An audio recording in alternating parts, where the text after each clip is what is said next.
السلام علیکم ورحمۃ اللہ وبرکاتہ۔ میں فاطمہ،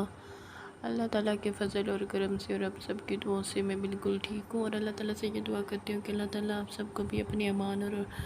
میں رکھے، اور اللہ تعالیٰ آپ پر اپنا فضل خصوصی قائم و دائم رکھے، اور اللہ تعالیٰ آپ سب کو آپ سب کے رزق میں خیر و برکت عطا فرمائے۔ اللہ تعالیٰ ہم سب کے رزق میں اپنے پاس سے بے پناہ برکت عطا فرمائے، اور ہمیں اپنے علاوہ اور کسی کا محتاج نہ رکھے۔ اللہ تعالیٰ ہم سب کو کے صغیرہ و کبیرہ گناہوں کی مغفرت فرمائے۔ اللہ تعالیٰ ہم سب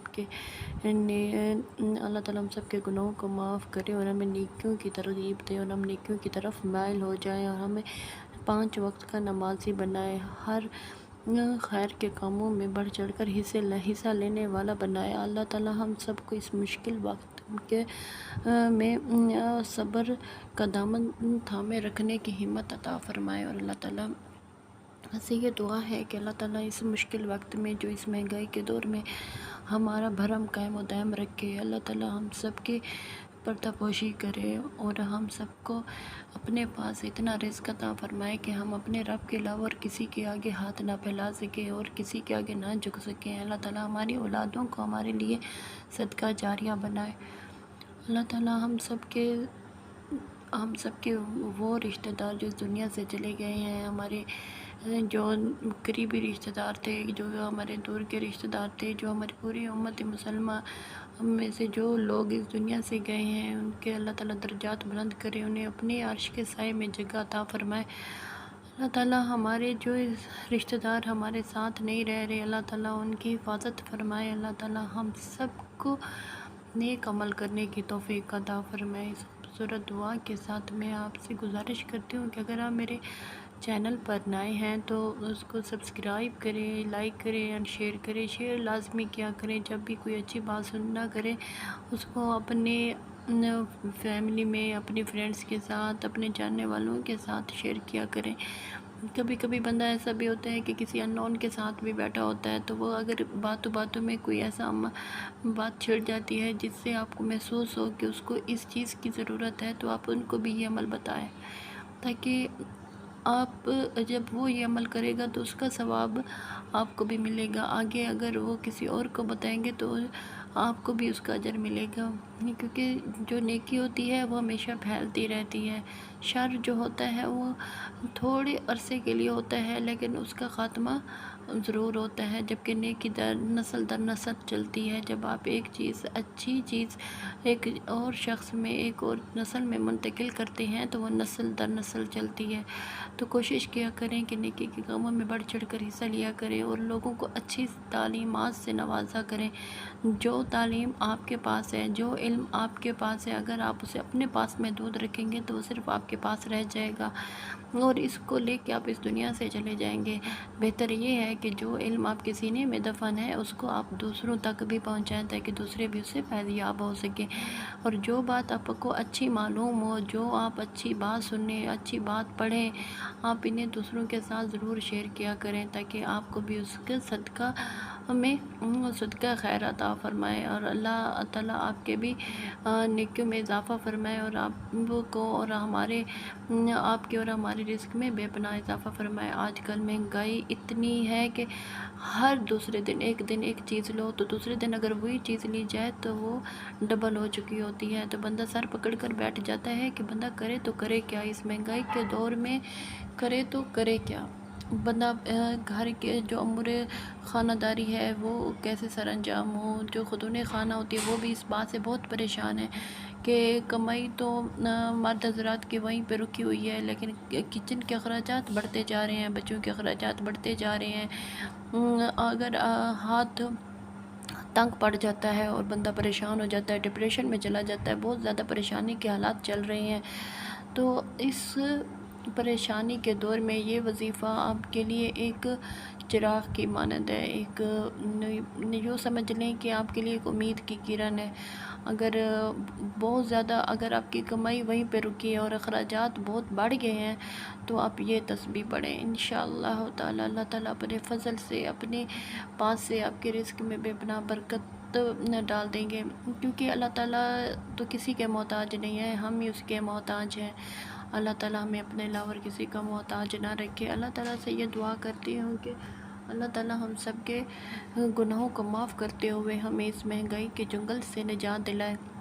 تو چلتے ہیں وظیفے کی طرف۔ وظیفہ بہت ہی آسان، بہت ہی مجرب، بہت ہی آزمودہ وظیفہ ہے، اور میں نے خود یہ وظیفہ پرسنلی اس وظیفے کو کر رہی ہوں اور اس کے نتائج بھی دیکھ رہی ہوں۔ تو میں نے سوچا کہ میں اپنے سننے والے، جاننے والے اور دیکھنے والوں کے ساتھ ضرور یہ شیئر کروں، اور امید کرتی ہوں کہ آپ اس کو سن کے آگے بھی شیئر کریں گے، اس کو لازمی پڑھیں گے، اور اپنے آج کل کے دور میں